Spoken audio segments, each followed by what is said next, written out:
Welcome to this week's edition of Chalk Talk with the head coach of the Fayetteville State Lady Broncos, Coach Eva Patterson-Heath. I'm Alex Podlegar. We're coming to you from the campus of Fayetteville State University, and I'm pleased to be joined right now by the head coach of the Lady Broncos, Coach Patterson-Heath. And Coach, thanks for joining us today. You're welcome. The Lady Broncos continue their hot start to the season, coming off an 86-63 victory at St. Andrews. Your thoughts about that game, because you guys fell behind within the first 2 minutes of the game. After that, it was all Lady Broncos. We did.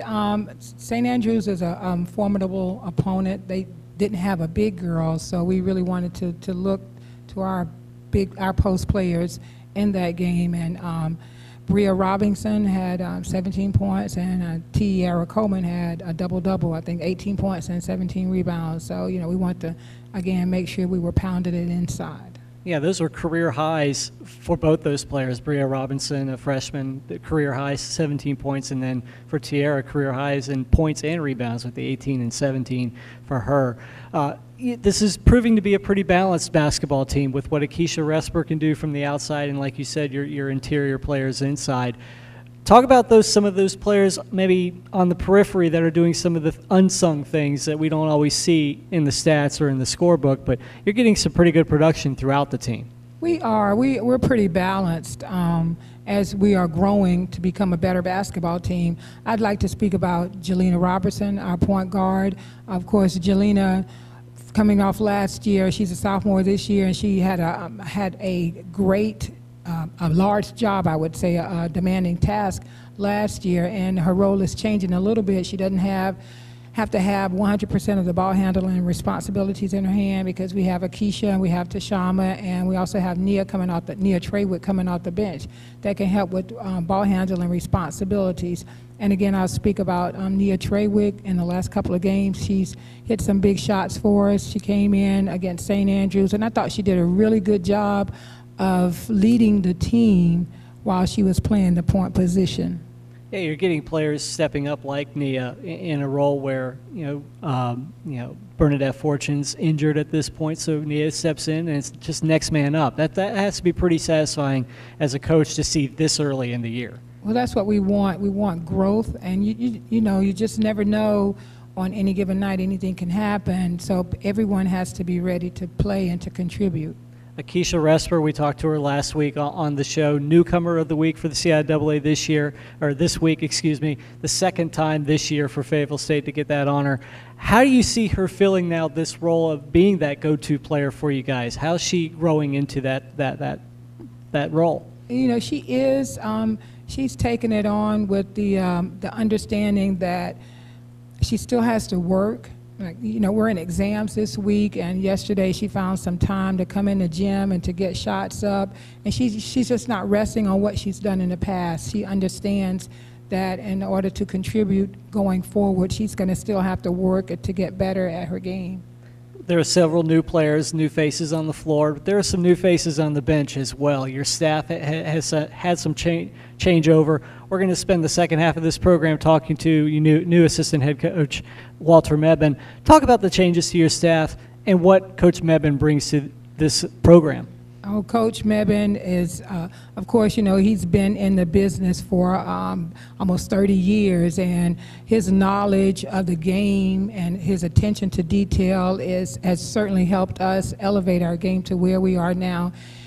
He brings his personality is one in that the girls they really enjoy working with him and being coached by him and being taught by him, and he gets on them, but he also finds a way to come around and to bring something positive for them so that they can feel good about what he's saying to them.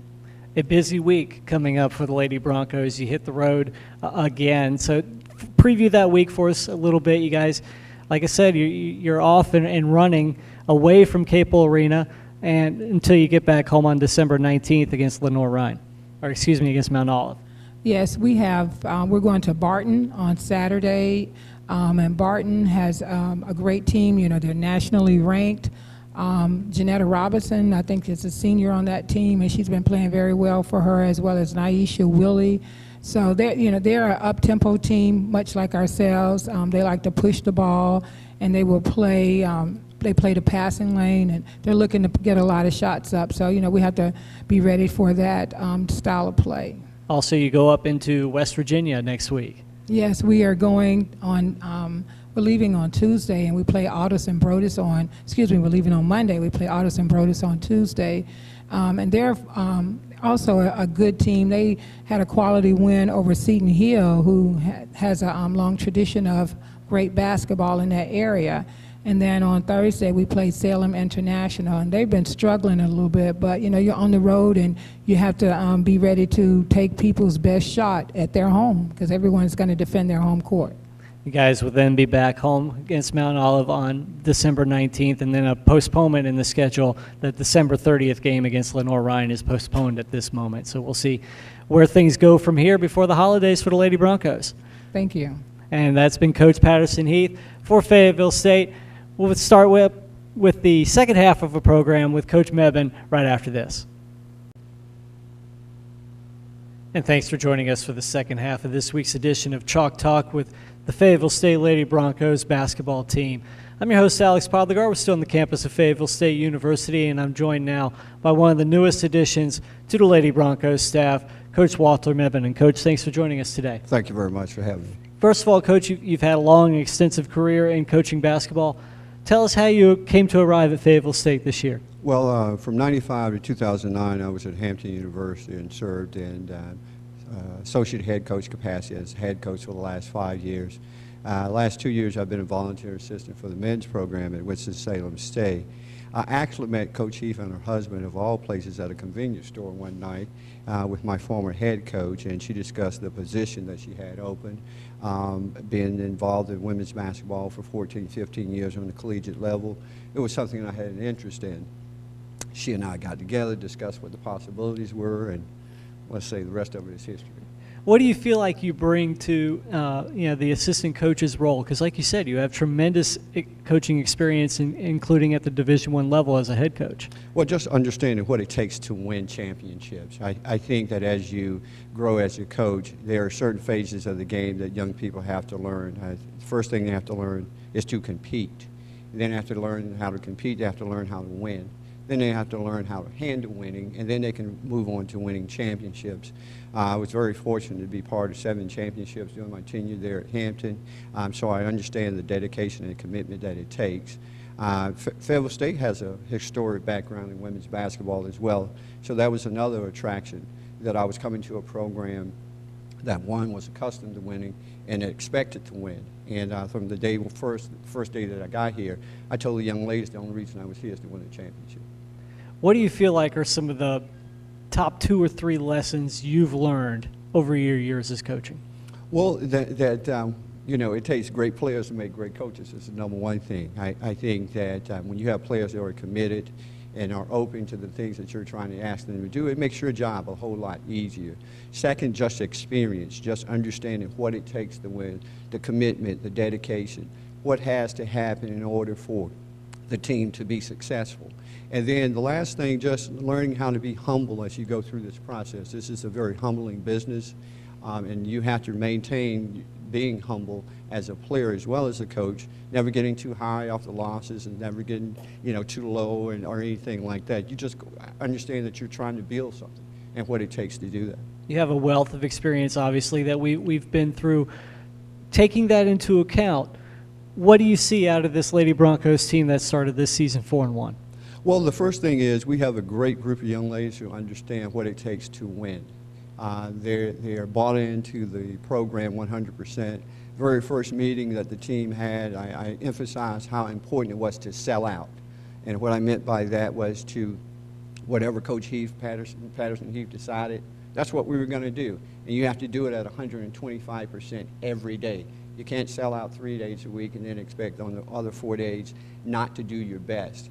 So in doing that, again, with the additions that they had already been made to the program, I knew that with a little hard work, some open-mindedness, and some toughness, that we could go very far. How do you recruit to bring kids to Fayetteville State? How do you sell the university and the program? It's an easy sell. I mean, the first thing you do is just show them the playing facilities. It's probably one of the better playing facilities in the state of North Carolina. So obviously that's an easy sell. The tradition of the program is an easy sell as well. People want to go to play where they know they have an opportunity to win championship. Not just to win. I mean, you can go places and be successful. But winning championships is the priority here. So those two things. And then the people here at the university have been very friendly toward me and toward the things that the basketball program needs. So it takes a community in order for the program to sell. And we do a great job here at Fayetteville State because we've got the people that care about the young ladies. We've got great planned facilities, and we've got tradition. Coach, we appreciate you joining us today. We know we have a very bright future with the Lady Broncos with you on board. So thanks for dropping by today. Thank you very much for having me. You've been watching the Chalk Talk with the Lady Broncos Basketball. For all the latest news in Fayetteville State athletics, be sure to visit fsubroncos.com. You can follow us on Facebook and Twitter as well. For executive producer Adrian Ferguson, I'm Alex Podlegar, and we'll see you again very soon.